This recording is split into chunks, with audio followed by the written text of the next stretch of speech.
Greetings, welcome back to Black Bear News, where we are discussing climate change, abrupt climate change, and things adjacent. There is some construction going on next door. We'll see how badly it affects. There's also dogs barking. All right. Lots of good additions to this video. Thank you for all your comments. Appreciate you. The discussion, as always. You know, I have to take issue with a few things. You know, people don't always agree with my political views. That's fine. You don't have to agree with me on my political views. That doesn't mean that I'm not going to stop talking about politics just because you don't like it, what I'm saying. So if you don't like what I'm saying, there's the door. If you want to have a discussion about it, totally down. If you get, if you disparage me over it, I might block you, because that's not cool. I don't ever walk into a comment section or walk into a conversation with somebody with guns blazing and, you know, calling them names or whatever. You know, that's usually something I reserve for when somebody says something offensive to me, and then I have to respond. And I don't even actually always respond that way. Usually I try to deflect or, you know, make it humorous or possibly whatever. But if you leave a comment like that, and especially if you're a longtime viewer, I really, you know, that's not really cool. I'm going to take issue with that. But anyways, I'm going to talk about politics. So guess what? In the Cohen testimony yesterday, he said a lot of things about Trump, a lot of damning things that Trump deserves. But guess what he also said? No evidence of Trump-Russia collusion. Boom, boom, boom. So all you guys that were hanging your hats on, here's the test, here it comes. Sorry. You know, the thing that you have to understand that some people don't understand is that, you know, Trump is such a hateable person, and rightly so. And I get it. I get you hate him. But the thing is don't allow, you can't allow your hatred of Trump or your dislike of Trump to completely color your intellectual faculties. It's a thing called Trump derangement syndrome, which means that, like, you know, whatever anybody says about him, it must be true because he's the most terrible person ever in the world that ever lived. Which is actually not true. There's plenty of terrible people, plenty of disgustingly terrible people in the world that have lived in, you know, history and are alive today. So Trump doesn't hold the crown of the most terrible human being ever in the history of the planet. He's pretty bad. But the thing is that, you know, the point is to use reason and logic, and the point that progressives and progressive channels like this one try to bring up about the Russian collusion story is that it is being used. It is being weaponized against other people. It is being weaponized as a way to squash and censor information wrongly. It's become just a huge cottage industry in and of itself, and people eat it up because they're like, oh, here it comes, you know. And it's just, and on another level, it's xenophobic, and it's creating this, it's the Red Scare all over again, and it's creating this false image that, you know, Russia is just totally super evil and they're here to just screw us over. You know, it's creating tensions between Americans and Russians, which don't need to be there, but are very useful for the powers that be that want to create this tension in order to just do whatever they want to your mind, or do whatever they want on social media, whatever it is, or smear other candidates for the Democratic nomination, whatever they want to do, smear news channels, take down news channels, take down Facebook pages. This story is allowing a whole bunch of fuckery that is based on a falsehood. And here's the last point. It seems that if Trump wants to go into Venezuela, we're like, yeah, and Putin is like, no, don't do that. We recognize their sovereignty. We recognize them as their own country, and it's not okay to do that. So is he Putin's bitch now that he's trying to do something that Putin doesn't want him to do? But if he didn't go to Venezuela, then he'd be Putin's bitch. So make up your minds while you still have them, which one is it? Is he Putin's puppet, or is he just a madman like every other president on some level? Anyways, I'm going to stop talking about that. There is other tension going on between India and Pakistan, which is not great. There's been an escalation, although like they shot down a fighter, and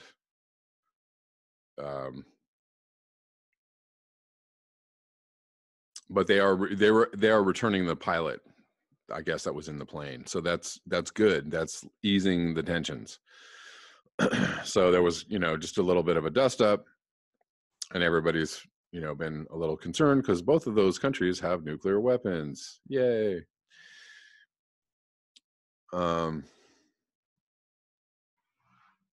Moving on, I'm going to talk about Extinction Rebellion. This isn't really an article. It's like some pictures of something that happened. Extinction Rebellion activists arrested outside oil conference. The Guardian, this is from The Guardian, but this is actually from hold on one second. This is from a blog, but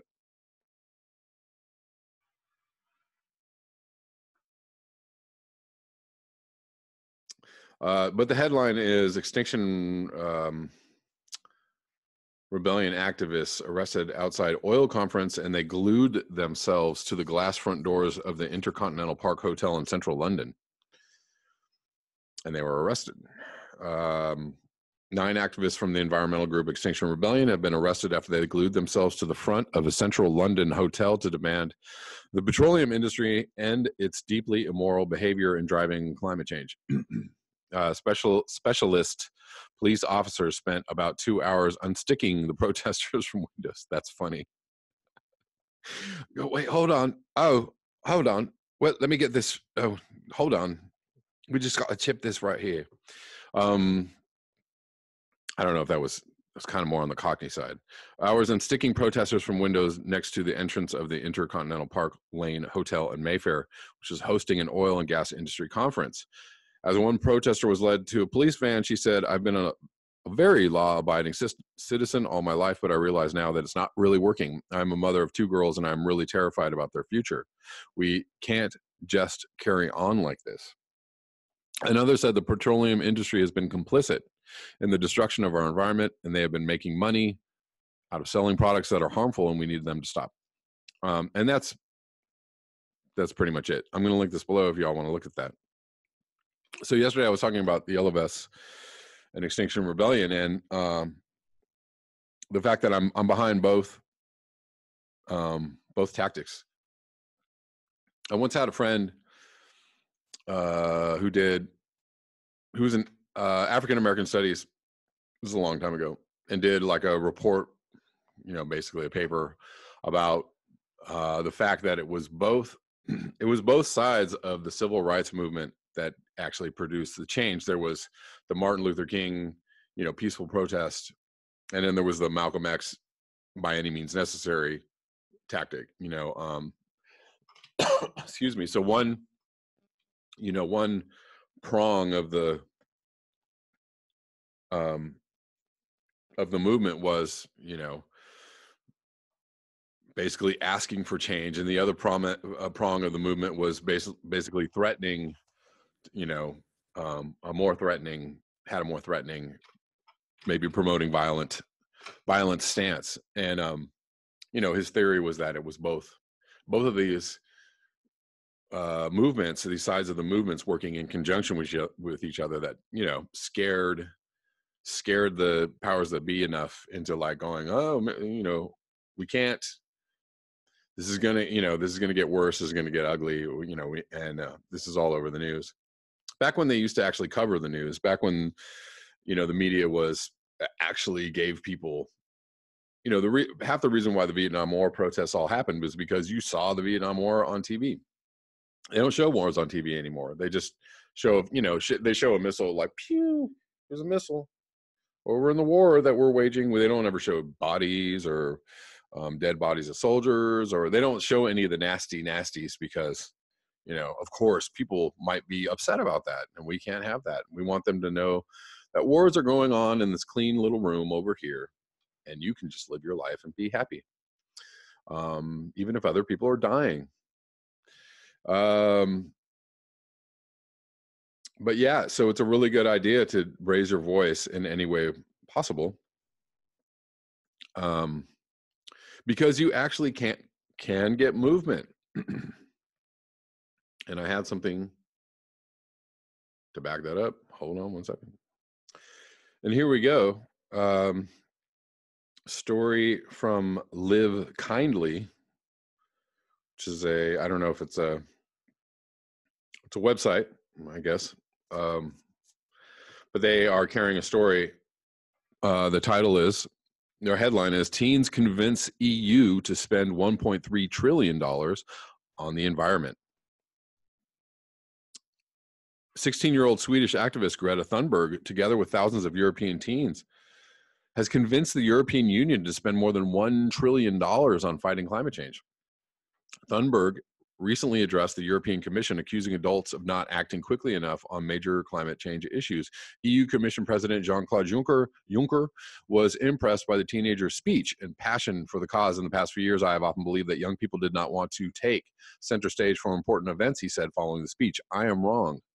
They do, in fact, take on the challenge. How's that for a public official stating they are wrong? Thunberg, this should happen much, much more. I messed up. Sorry, got that wrong. Let me try and do better. Thunberg encouraged students around the world to make a stand against climate change, calling for classroom walkouts in a bid to get students in positions of power to take the issue more seriously. Last week, more than 10,000 Belgian students skipped school to protest against global warming. For many, it was the seventh week in a row. In the UK, thousands of students protested outside Westminster for the same reason. Some criticized the protests, including British Prime Minister Theresa May. Oh dear, what are those children doing out in the streets?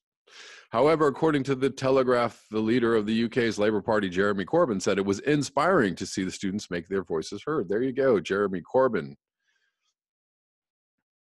A man with sanity. Juncker agreed with Corbyn. He said of the protests, I'm glad to see that young people are taking the streets for climate change. So there you go. They have pressured the EU into proposing a budget of $1.3 million to fight climate change. That's a lot of money. Is that enough? Will it be enough? Will it be enough in time?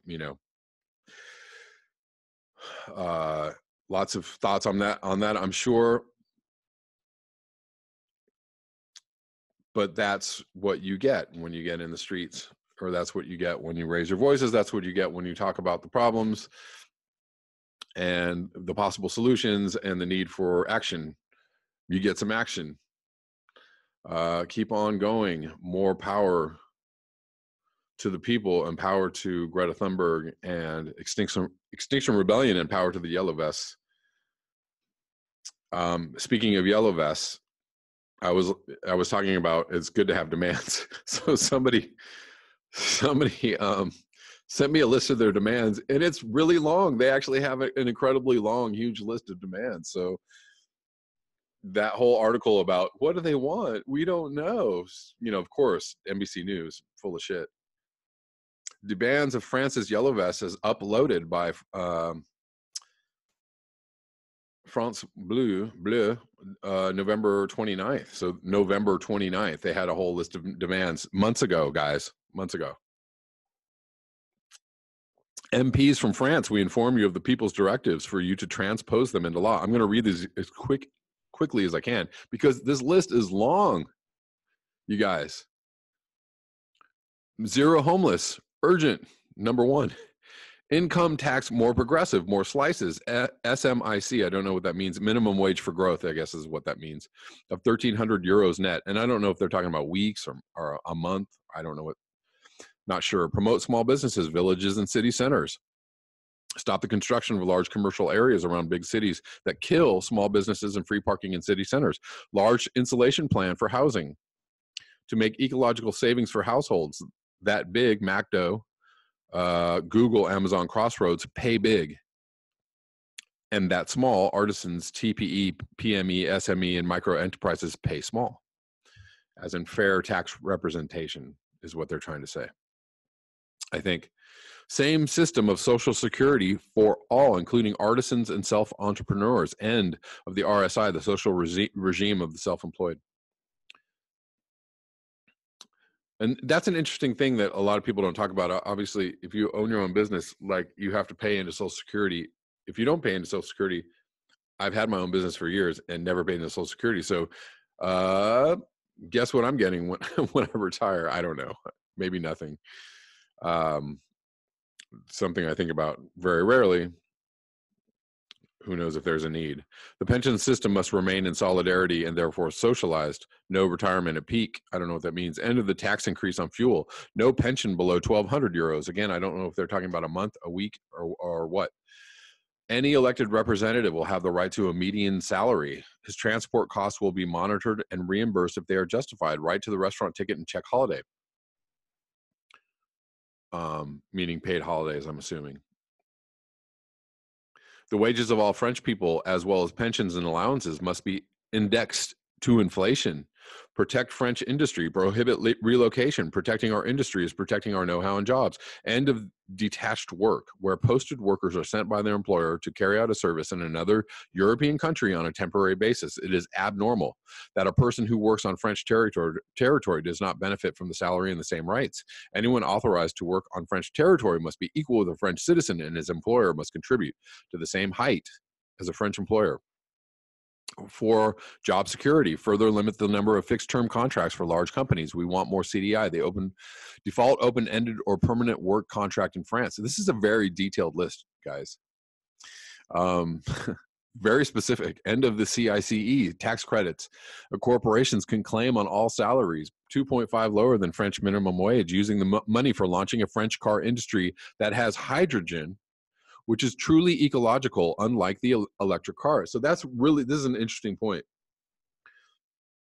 I mean, there's, right, like replacing all the cars with more electrical cars obviously creates, a lot of damage. And the electricity has to be produced from somewhere. But hydrogen is I'm assuming is what they mean is it runs on water or hydrogen cells. I don't know.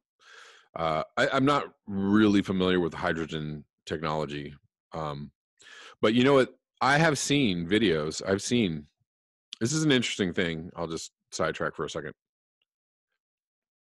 I've seen videos of people who make their cars run on water. Like there was a Filipino guy a few years ago, 10 years ago, who had a car, he, converted it, it ran on water. And there's been reports of people in the States that have developed the same technology, and they, they come down on these people really fast and really hard. Like they, wipe all traces of information about this, for obvious reasons, off the internet and, out of people. And they also buy them out and have them sign non-disclosure agreements, et cetera, et cetera. So it's we already have the technology. We could have cars running on water like right now. And then that wouldn't require batteries. and it'd be zero emissions. Nobody talks about this. I don't know why people don't talk about this. End of austerity policy. We are ceasing to repay the debt interest that is declared illegitimate, and we are starting to repay the debt without taking the money from the poor and the poorest, but going after the 80 billion in tax evasion. Thank you very much. That the causes of forced migration are treated.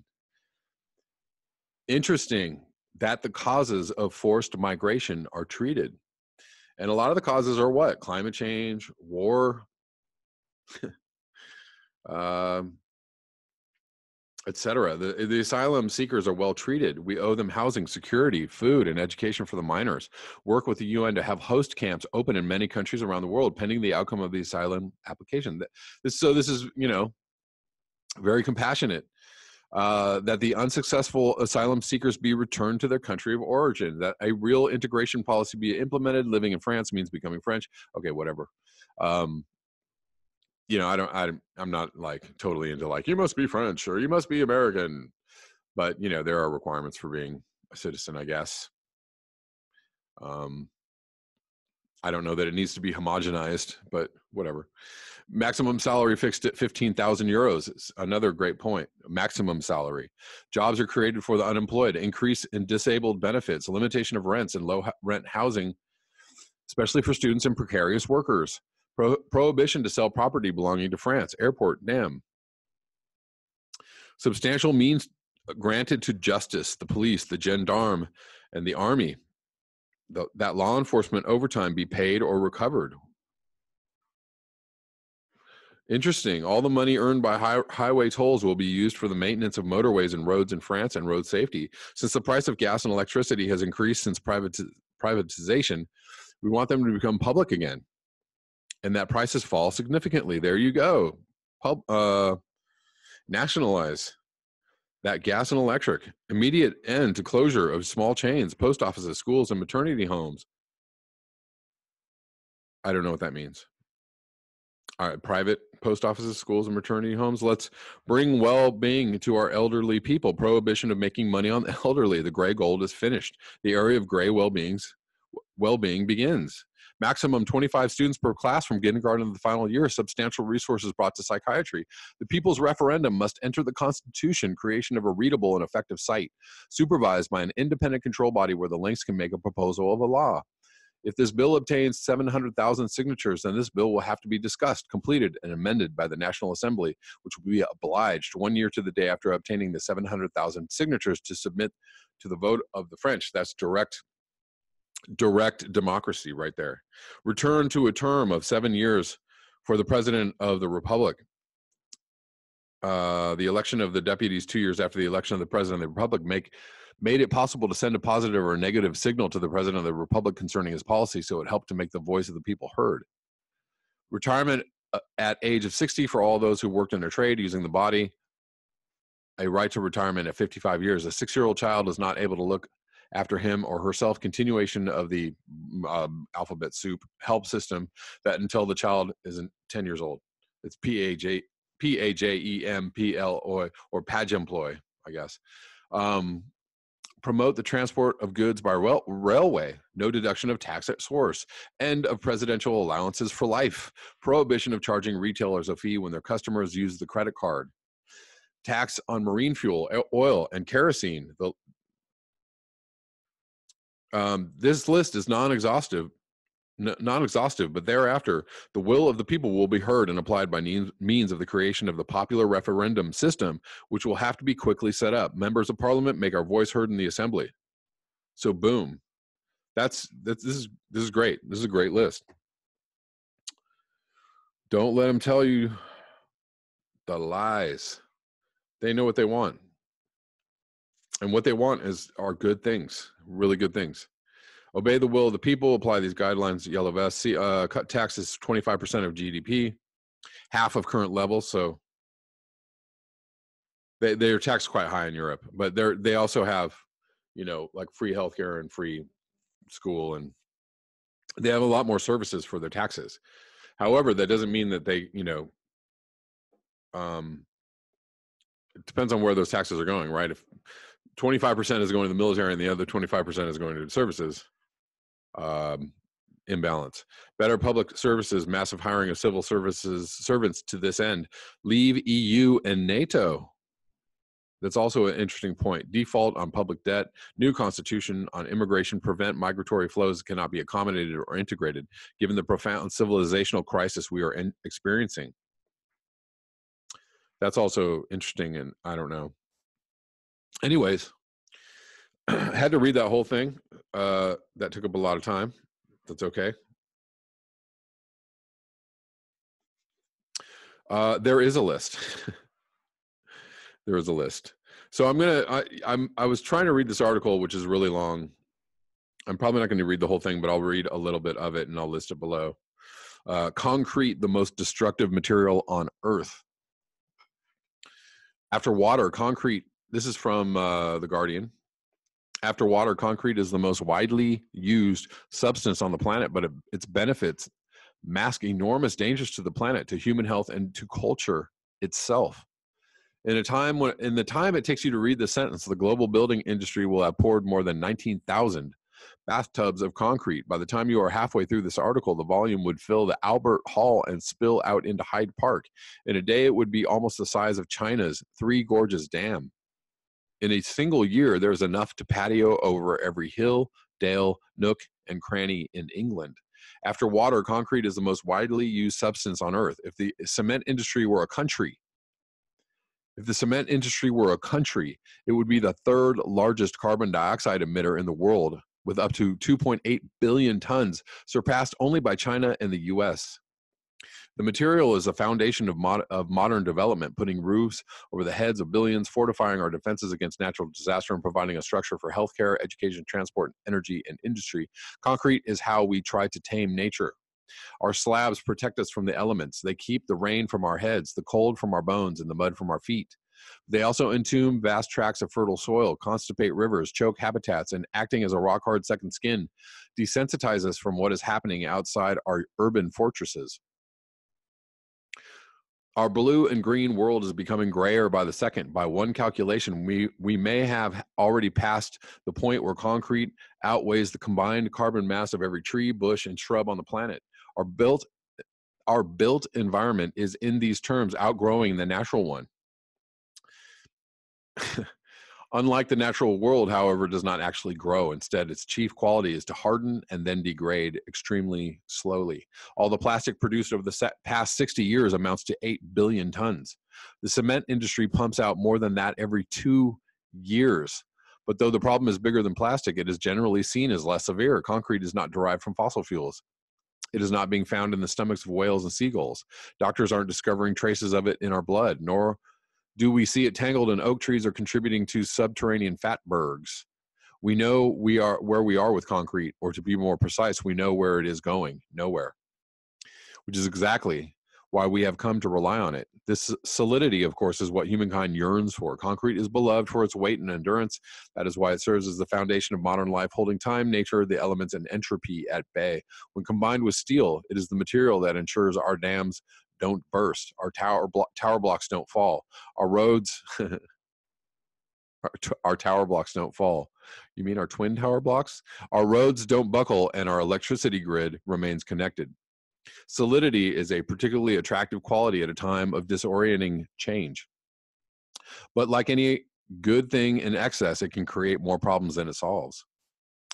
At times, an unyielding ally, at times a false friend, concrete can resist nature for decades and then suddenly amplify its impact to take the floods in New Orleans after Hurricane Katrina and Houston after Harvey, which were more severe because urban and suburban streets could not soak up the rain like a floodplain, and storm drains proved woefully inadequate for the new extremes of disrupted climate.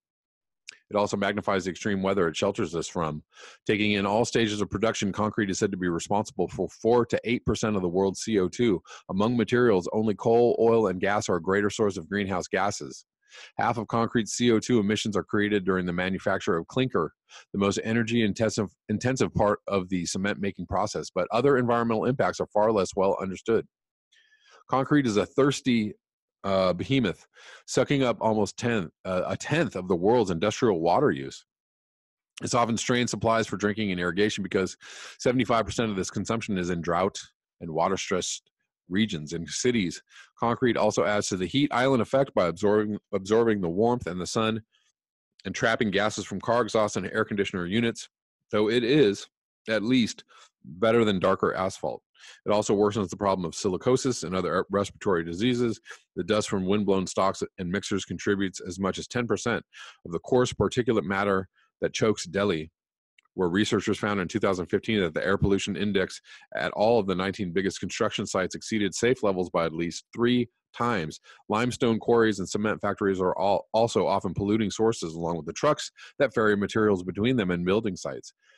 At this scale, even the acquisition of sand can be catastrophic, destroying so many of the world's beaches and river courses that this form of mining is now increasingly run by organized crime gangs and associated with murderous violence. Really, the acquisition of sand that is increasingly run by organized crime gangs.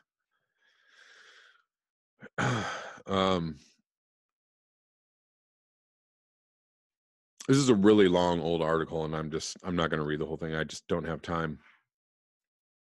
I mean, it goes way into, the history of concrete.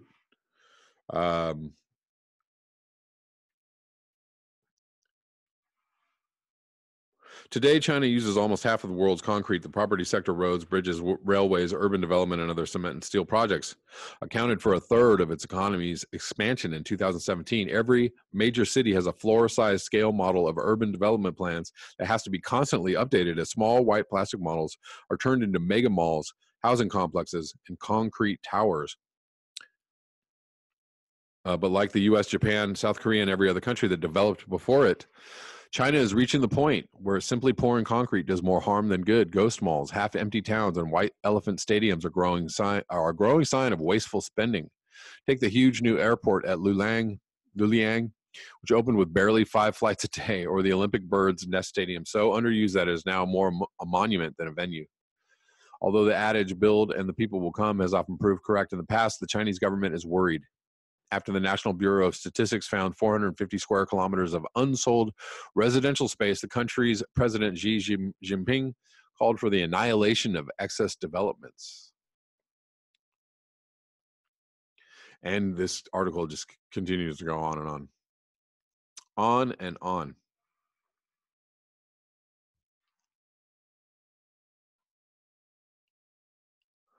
Phil Purnell, a professor of materials and structures at Leeds University, said the world was unlikely to reach a peak concrete moment. The raw materials are virtually limitless and will be in demand for as long as we build. Yeah, whatever. By almost any measure, it's at least energy hungry. It's the least energy hungry of all materials. Instead, he calls for existing structures to be better maintained and conserved when that is not possible, to enhance recycling. Well, those are good ideas, actually. Currently, most concrete goes to landfill sites or is crushed and reused as aggregate. This could be done more efficiently, Purnell said, if slabs were embedded with identification tags that would allow the material to be matched with demand. His colleagues at Leeds University are also exploring alternatives to Portland cement. Different mixes can reduce the carbon footprint of a binder by up to 2/3, they say. Anyways, interesting article. That's all I have. That's all the time I have today. I'm going to link all these below. And thank you so much for your eyes, your ears, and your conscience. If you would like to support this channel, you can do so at the links below. Until next time, peace.